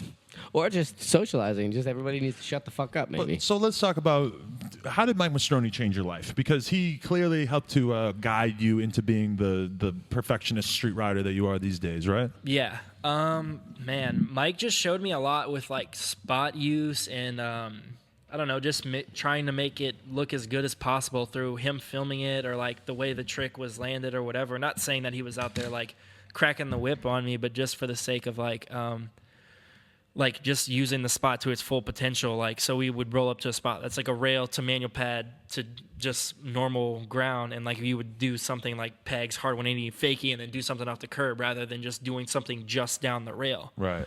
And I don't know, like, I guess like in like my present self is like super aware of that. Whereas like my younger self was like, didn't really care so much, you know, like it was just kind of like, oh, a rail, I'm going to just do this trick down it, you know? Right. And I wasn't really thinking about what the spot was going to be like or anything like that. And because that's one thing that Mastroni totally gets is that it's all about like doing the spot justice. And in a lot of ways that like, because especially something like you could do whatever the fuck, you do a lot of tricks when you go to a rail, you know, it's up to you what to do. And it's all about using the spot in the way that the spot wants to be used. And for me, it honestly like plays into landing the trick, you know, like it's like, part of it's like finding the spot, like not for the trick, but like going to the spot and like, oh, this would work here. And then like, oh, it'll fit the spot perfectly. And that just adds to like the success in the end of landing it, that like the trick and the spot worked out. And it just feels really awesome. Like, not saying that just doing a trick down a rail isn't dope, but like if you could link the rail to something else that's also sick right by it, you might as well use the spot to its full potential. It's crazy though too, because I feel like riding has gotten so tech at this point that it's kind of like dudes are just doing a lot of lines, and because that it's kind of like it's so hard to do one new or like one really fantastic trick that they're like, I'm going to do this rail trick, then I'm going to do this off the curb, then I'm going to pedal over and do this on the ledge. I remember when we were filming football, like we were really, really anti-line. Like there was only a couple of lines in that whole thing, and I get why kids are so into lines, but at the same time, like I really do appreciate. That's one thing about the volume video, which, as Catfish will tell you, is not out yet, is that it's coming out soon. It's very, it's very on point with the spots. There's not a lot of unnecessary lines, which is something that I'm really kind of opposed to. Is that dead space in the middle of a video part where you're pedaling unnecessarily is for just, a really long time. It's just kind of gross. It just doesn't seem like you're not making the best use of that. Boom, boom, boom. I don't know. Yeah, and I feel like that's kind of like what it's about nowadays. Not saying that like just like super cool like. Just like super, I don't know, like mixtape style stuff where it's just kind of like you and your homies like skating down the street and like they're filming you or whatever. There's still like, a place for that kind of stuff for sure. But like I feel like in like like if you're trying to make a progressive video, it definitely needs to be like more in your face, like trick sort of thing. And the video part standard is hella high because of the fact that like if everybody knows that if you do a trick that's not 100% crazy, that you could do it for Instagram, you could do it for a webisode, you could do it for there's a million different places you could do a trick besides your video part. But for me, like what I was saying, like the trick, like saying like the trick thing, I think like a lot of people get caught up in like it needs to be NBD after NBD. Like I feel like a good example of that was the new Animal video that came out. I think that was awesome because it really brought it back to like it was just dudes doing sick shit on BMX bikes. So like I feel like that's really that I would like to see BMX go down that route just for the sake of like not people being like, oh, he didn't do 3 MBDs in his edit. Like who gives a shit? You know, like I don't know. Like I feel like it could easily go down that route, but I would like to see it go more about like people just doing like, oh, that was he whipped over that into that bank or that storm door or whatever it may be, a bar or 180. Like I nerd out, and I think that's sicker just because it's like appreciating the sport for what it is, not just like being greedy and like, oh, we need more progression. We need to see these more tricks. Yeah, like that's more a weird tricks. mentality for videos because you end up at the point where you almost can't do anything. You can't film anything. That's why it's interesting for you because you're one of those guys where I think people are expecting every edit. They're expecting new stuff out of you. Do you find any pressure? It is. It's very stressful just to think about, just not that people are expecting it, but just for the sake of like each edit that I come out with, I would like to better myself and progress. By saying progress, do I mean like land a uprail triple tail whip? No, I'm just saying like whether it's like finding more spots to fit the tricks or like landing something perfect or like it might be landing something new, but it doesn't necessarily have to be something that's totally out the box and brand new. That stuff's sick and I appreciate that, but at the same time I feel like BMX might get really burned out if if the like need and hunger for progression still continues. Because Like not necessarily like I love seeing it progress and like new things happen and new tricks explode, but like when people like just want to like have a edit like full of that kind of stuff, you know, it's like, you know, like you still got to appreciate like a half cab over something, Right, or like yeah. something sick, you know? See, that it's weird for me, like, because we're already at that point where it's like the progression has gone so far that it's like really hard for somebody to do something interesting. Like I was watching a video the other day and the kid did feeble Smith, pop up nose bonk, drop Smith, feeble hard, and on a flat ledge, and it's like, in a way, I could do that trick, you know, like, or like a lot of people could do that trick, but it's just like, do you really want to do fucking 8 combos in a row, or do you want to just sit there and learn one thing that's a little harder? Like at a certain point, the progress is like just useless. It's like it kind of almost makes the stuff not look cool. You're at the point where it's like, in the name of progression, people are making their shit look kind of dorky, you know, which is a weird. I mean, for me, I wouldn't say it's like dorky, like to each his own, you know, like if you want to just only come out at it with bangers, like do your thing, you know, but I feel like that would burn you out pretty quick, you know, because like, I mean, you know, like, oh, I'm not going to Smith hard this ledge because I can't Smith 540 it, you know, It's like, I don't know, like I feel like just Plus, because you'd be putting so much pressure on yourself because you bust your ass for one edit, and then everybody is expecting twice the magic that you put in the first edit. Right. Yeah, for sure. And like, I don't know. That's why I'm like super stoked to see people like still just doing like super nice, clean things like in their edits, like a awesome like pegs hard down like a hubba or something. Or Give me some edits to make you smile. New Devinet. That one was sick. I think quick, that one was just more like eye-opening, like, whoa. Yeah. Like, wow, there's a lot of stuff that you could do out there that I didn't know about. This is how you can ride with a free coaster. Yeah, for sure. Yeah. Devin is really good at going. But fakey. Devin's an example of that, though, where it's like he, without apparently even really trying that hard, he films like a web video, and it's like mostly stuff that nobody's ever done before. And so, but then like everybody else wants to have that level of progression, so they, and sometimes that's good, but sometimes it's kind of weird. Yeah.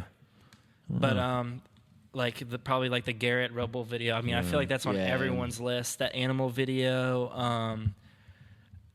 Alex Donachie's videos. Like I love his stuff. His stuff is just super cool because it's exactly what I'm talking about. You know, like he'll have NBDs in his stuff, but it's also just super clean BMX riding. You know, it doesn't have to be the craziest tricks ever, but I mean, obviously he's doing them. It's more about bringing new ideas to the table, I think, because like Alex is a dude who really could sit at a fly ledge, and I've seen him do like a 15-part ledge. Yeah, but with combo. him, like you never not want to watch. Like he there's no really filler with Alex. Or he'll do like one or two crazy, fucking ridiculous flat ledge combos like that. But then he's also like a spot dude, and he also will do something really big, and he'll also find a setup and do a huge 3, and you know he does everything, which is one of the reasons why he's so enjoyable, I think. Mm-hmm.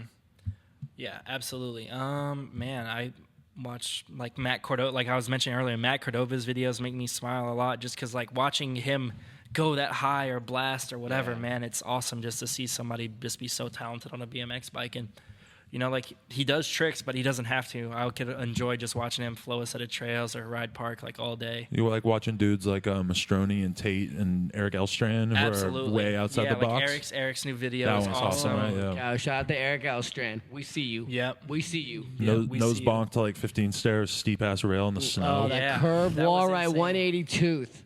Yeah. Okay. There you go. Yeah. It's crazy how he does those like nada spins on the like little pole. How do you thing. do that? How do you hop on your Been doing those pedal and forever, though. spin? Mastroni does one too in his finer things part. Elstrand's been doing that for a long ass time. His Team Dilly Party did like a shitload of this to end it. Fun to watch ride. Yeah, but yeah, I definitely love watching those. Mastroni's part in the finer things, Tate's part, like Drew, like all those dudes are super creative in their own respects and like really kill it by like doing things like outside the box, and I really enjoy watching their riding just as much. But yeah, Eric's new edit makes me smile a lot just because it looks like he's having a lot of fun, and I really like, I don't know, like I kind of nerd out on like the SD, like I don't want to say homie cam, but just like how like his friends are filming him, and then they're like laughing, they're like, oh my god, that was crazy, you know, like It's got a good feel I don't know, to that it. does have a good feel. Like I don't know, like I really like getting back, like not getting back, but like feeling that like, yeah, that's what BMX was to us, you know, just like filming your friends doing crazy stuff and you were laughing and smiling and messing around. Like I really like feeling that. And Did you have a lot of stops. Do you have a lot of moments finishing up your finer things section that were not fun and smiling because you were actually murdering yourself trying to get some fucking brand new stuff? Yes. Was that a tough experience filming some of those things? Yeah, the Pegs 540 took the one that I landed probably took a few hours, and that came around like 12. We got there pretty early. That came around like noon, and we'd stayed there for hours upon hours, like pretty much until it got dark. Right. You're lucky you didn't get kicked out. That place can be a bust. Yeah, for and sure. that rail's broken now. Really? Well, yeah, Dylan Lloyd broke it. Yeah. Not intentionally, but I'm pretty sure it's still broken.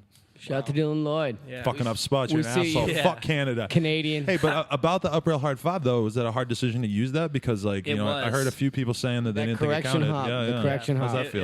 It was very hard decision because at that moment in time, that, like I said, we spent the whole day at that rail. Like we got there early because I knew it was going to take me a while, and I just tried and until I physically couldn't ride anymore. And Right. you know, like it was super hard for me to like give the go to like let's use That's it a just tough because one. Yeah. just because like I was filming for a video part and I was really stoked to film like to get that trick, but I knew like BMX was on the cusp of like that happening pretty soon. Right. Yeah. Yeah. And I just really wanted to like get it out, and I was okay with dealing with the repercussions of a You pulled it. You pulled it. I mean, you With definitely a got the correction. spin. F everybody It's- else. You pulled it. It's really a moral debate because you It is. clearly got the spin. Yeah, I'm you know? I'm not gonna sit here and tell you that I didn't correction hop and that I was like it was perfect to the T. I mean, Right. obviously I correction hopped, and everybody can have their opinion about it, but at that moment in time, like after I put it in there because of the hard work that I put. Hell to get yeah. it. You did it for everybody. You did it. Like that's the reason why I put it in there, and that's the sole reason why I was okay with it, just because I spent all day trying to get that shit, and I even after getting the clip, I wasn't like, oh yeah, screw it, you know, like Right. use the You correction kept hop. going? I kept going. Oh, okay. Yeah, yeah. Like I said, like that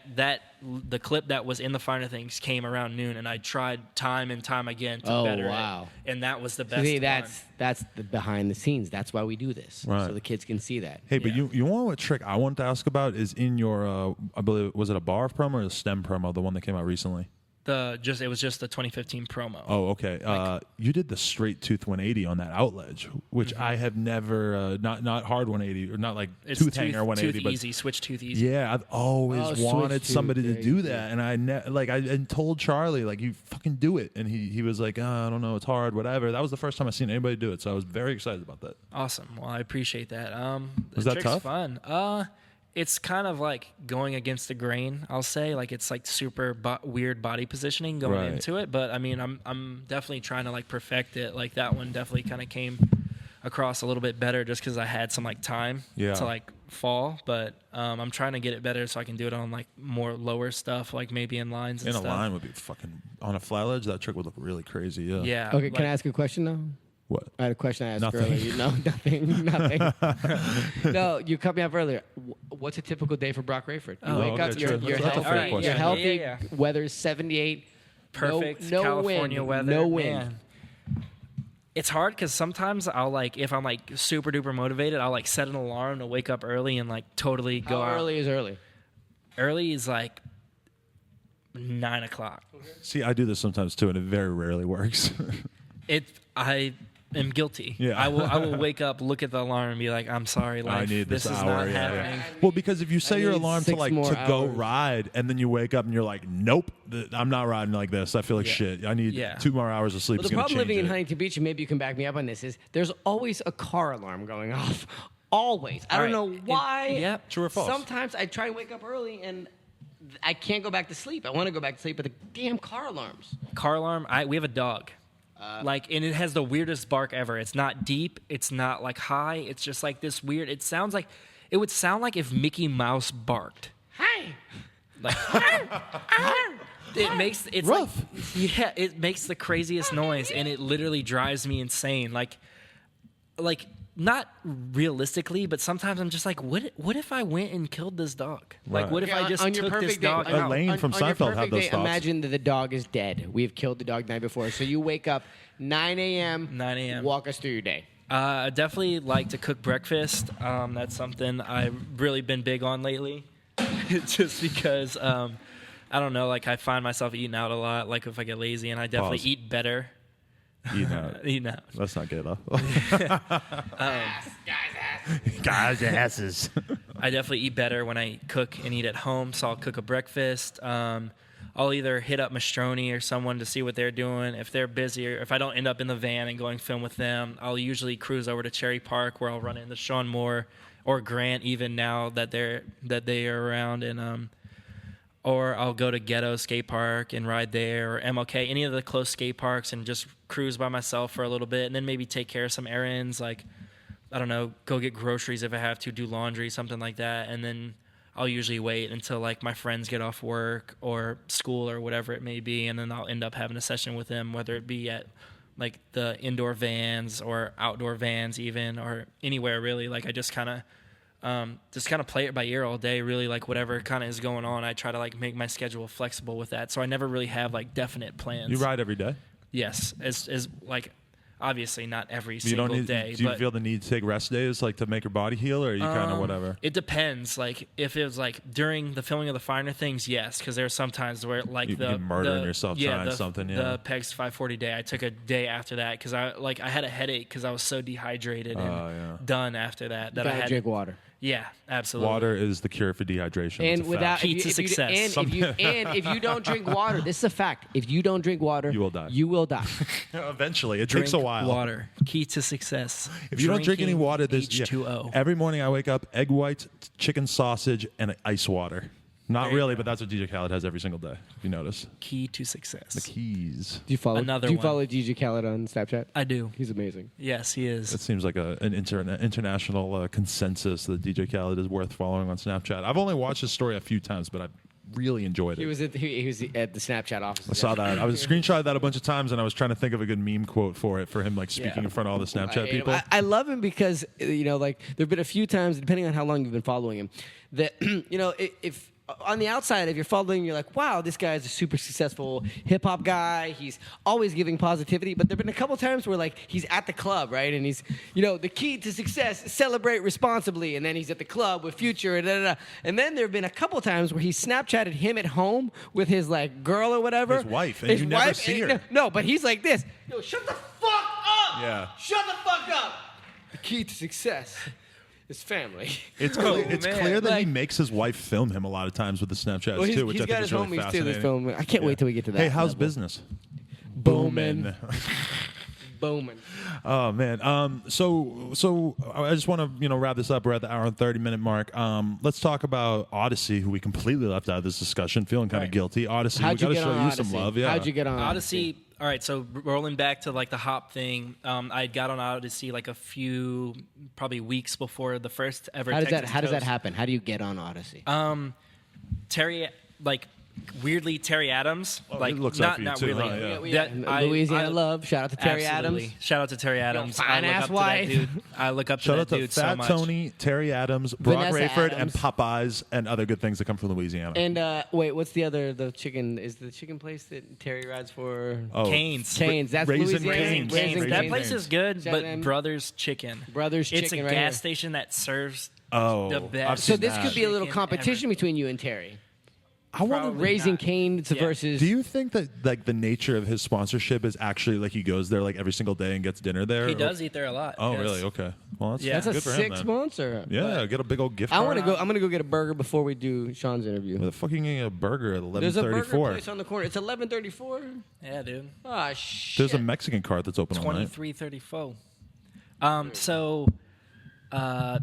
Jim Bauer was visiting Terry, and coincidentally, or actually, he hit me up to go to the Chicken Coop. And they were like, and I was like, oh, of course, the Chicken Coop is a local bowl, or that used to be a bowl, a wooden indoor bowl in Louisiana. And so he hit me up to go ride there just with him, and I was like, yeah, sure, man. And so like I showed up, and like Jim and Terry were there. It was like one of the first times me meeting Terry, but like he's wanted to hang out and ride.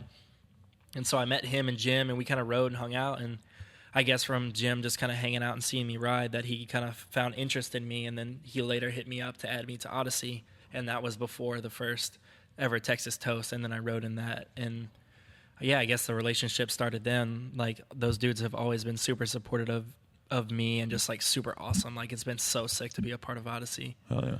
Yeah. And they make some pretty fly soft goods too. That windbreaker's pretty dope. So you took it off because you got a little too hot, but that thing is sick. It's cooking in here. It's sick. It's actually one of their. I'm actually sitting on. Oh, is it like a prototype?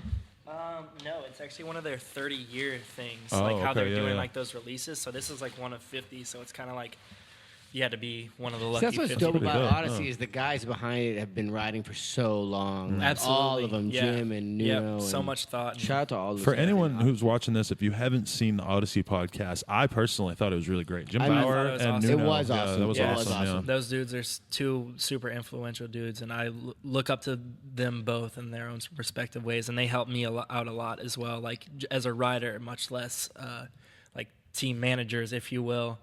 And yeah, those dudes are awesome. Everybody at Odyssey's awesome. Even Juan. He's Hell the yeah, sickest. shout out to Juan. Yep. One in a million. I was at Juan and I was at Amelia. a birthday party with him in Long Beach not that Juan long and ago. Phil. He was a stripper. It's actually funny because Juan's one of my good friends, and so is my little buddy Phil that works there as well. He works in shipping, and then my roommate Josh Clemens and one of my other friends that they all live in Long Beach, and one of my other friends Sean works at Volume. So it's crazy. Like if I go there, I'll like get to visit like my friends, which is pretty cool. Like it's kind of cool that like we are all kind of like part of like this whole That is shit. dope. Speaking of Long Beach, I wanted to touch on this earlier. Talk a little bit to me about Long Beach because I know a lot of people out there that have never been to California. Long Beach is really This is Catfish not different. being aware of the fact that I was just trying to wrap the podcast up. I want to talk about Long Beach for a second All right, because yeah. that's like the spot that a lot of BMX riders, because it's a little bit grimier. It's Yeah. not Hollywood. It's a Well, little bit cheaper to live there. 2 words explain why everybody lives in Long Beach. Liz Jizz. That's not true at all. He doesn't That's why even you. know who that That's is. why that you. is. No, but Why he did you move to Long Beach? And what do you like? Why do you live in Long Beach? Because I had visited there a lot. And actually, when I moved to California, I was like, I'll never live in Long Beach. That place is gross, whatever. It's a hood. It is a little bit hood. It's a little bit hood. And then I lived in Huntington, and I was like, this place is really nice. But Lot it's of like white it's people. almost too nice. A lot of white you know? people. And I hate it. Being from New Orleans, I wanted the grime, and I wanted like the street like vibe, you know? And like Huntington doesn't really have that. It's like too It's nice. all touristy. Yeah. It's like OC and is so like I that was way. like, and then it was our lease was up, and I was like, I might as well just check out Long Beach just to see what's up, you know, besides my thoughts about it, whatever. And I was like, you know what? I'll give it a go. And sure enough, like within a few days, we found a pretty dope spot, and me and Josh Clemens moved in together, and it's been awesome. And then all my friends like moved in down the street, and now we just hang out, ride, like go hang out other places, bars and stuff. It's really cool. I- What bar do you go to in Long Beach the most? We go to the V Room just because Oh, there's okay. a super sick. Pool table. No, there's a burrito spot across the street. Oh, So we okay. usually are like eating most of the time. We're 'Cause not even. People told me doing that people don't really go to the Pike anymore, which is crazy to me because that's all we went to when I lived there. Adam I knocked don't. out I don't a lot of people. At the I don't Pike. go enough. Not true. I I don't never got in a go fight enough there. to like give you like a general consensus of like who's at the Pike. Well, I know who's over at Ferns. We know who's Caleb at Ferns. Quambeck, Yeah. Antoine Dixon, and Shout out to Antoine Dixon and Caleb a Quambeck. bunch of other people with keys loaded up with drugs and such. Yeah. I don't know what that means. Brock doesn't either. That's why he's over there at the V Room. That's Yeah. right. Staying with Yeah. the good kids. Yeah. Yeah. Who do you want to thank? When you look back on your BMX career up to this point, because you're still very early in your BMX career, who do you want to thank? To get I you would to love this to point? thank all the Louisiana locals, all the guys out there that helped me through everything, like kind of brought me up really. Like I had my dad, who I also want to thank, but those dudes just really kind of took me under their wing and showed me what BMX was in Louisiana, and then that just turned me into the person I am today, whether it was filming me or shooting photos. And then I want to thank my parents and family. They're super supportive of me all the time and just through everything. Like I honestly can't say enough good things about them. Like I just came home from visiting them, and it was hard for me to leave because they're just so down for me riding and doing my thing that I really just can't help but just love them and be down for them. And then obviously thanks to my sponsors, Odyssey, Volume, Dance Comp, and I guess newly getting hooked up by Vans. That's still pretty Shout out new. Jerry. But Shout yeah. out to Dance Comp too. Yeah, shout out to Dance Comp. Shout out to Scott Towney. Those dudes are awesome. Yeah, shout out to Scott Towney, They he's the man. literally Is it do Towney? everything. I've been saying town my whole life. It's town. Oh, okay, good. It's town. He's young. He can't. Yeah, We'll let it slide. Is it Towney? It's town. Scott Towney. Did I say Towney or did You you say said Towney? Towney. It's town. Towney Sorry, is Scott. a slur. Is a slur in Massachusetts. Chris Long is a Yeah. Towney. A townie Sorry, is the type Scott of Town. woman that Adam and Chris Long would Okay. pull into their minivan. I just want to say, go check out this documentary on HBO. It's called Heroin Cape Cod, USA. It's It is so fucked up and depressing, and sad, and it's basically a Dunkin' Donuts commercial. Talking about heroin? The gnarly part about it is that like anybody that comes to California understands that it's not even a weed problem or a weed situation or an epidemic. Oh, it's a problem. There's weed everywhere. Weed's damn well be legal. If you go back to Boston, it's the same exact thing, only it's heroin. Well, based on this documentary, I don't know about everywhere else. Oh no, That's weird. smoke that loud. We went from dance comp to heroin real quick. It happens. Okay, Zans comp. Zans comp. Here's one for you, okay? Because you're one of the new school guys. You've been a pro. How long you been pro? 3 years. Yeah, I would say probably 3 years. What advice do you have to kids that are coming up? Because that's the weird thing about BMX. There's no blueprint. We don't know what steps you need to take to become a pro BMX rider. What advice do you have to kids that are 13, 14 they're talented, they've got the gift? What steps do they need to take to follow in your footsteps? I would probably suggest, honestly, just getting yourself out there, whether it's putting out videos or traveling. Like, that was the one thing that I feel like helped me out a lot, is just traveling. Like, at a young age, I went to a lot of contests. It was park contests, but I met people and made friends. And I believe that kind of helped me a lot, just by like getting to know people and having people know about me and my riding. But being good on the internet is good, but being good on the internet and then being able to show that in real life, like, as much as we are connected to the internet, you can't say enough good things about how important real life is. Absolutely. Exactly. Yeah. And that's another thing I wanted to touch on, is just being like I don't want to say good person, because that like puts weird guidelines, but just being cool to hang out with. Not cool, but like talk to people and be friendly, like. And I think that goes so far. That's why it was so cool with the Fat Tony thing, because Fat Tony met him and he was like, holy shit, this kid is awesome. He comes from a good family. I want to help him out. Mm-hmm. And here, boom, next thing you know, Fat Tony's introducing you to people. And that's why it's like I tell kids, so like, enjoy what you have and don't be an asshole. Like, if you were a total prick, he wouldn't have helped you out like that, Well, exactly. And that's what I like try to get across to people, is that, like, you just like, I don't want to say be nice, because that's such like a parent thing to say, but like, you just got to not be an asshole. Work hard, keep your head down, don't be a fucking jerk, don't get full of yourself just because you're better than your friends. Don't get involved in the contest of who's best and stuff, because that's how a lot of kids sometimes get. Yeah, because at the end of the day, in BMX, I'm the fucking best. I'm older and wiser than all of you. Garrett Reynolds, Stevie Churchill, Broc Raiford, any of you guys. No. I could 180 a 5-foot street spine, Adam. You cannot. Yeah. Whatever. All right. I guess the one point I want to make is, have the best time you can, but also, just keep in mind that it's not just, in today's world, it's not just about being good, because there's a lot of people out there that are really good, and some of them aren't the greatest people ever, and you just got to be cool and meet people and talk to people and make friends and travel and right make now, trips with Catfish your is friends. really holding back on saying some names that I know he feels like saying. No, I'm not. That's funny you're saying that, because I'm thinking, listening to him talk, what I'm thinking about is like the first time I met him, I was like, holy shit, this kid is awesome. Like, and as he got more popular and gained, more fame in BMX, I was psyched for him, because I'm like, holy shit, Broc's an awesome dude. He deserves this. Yeah. He's such a good kid.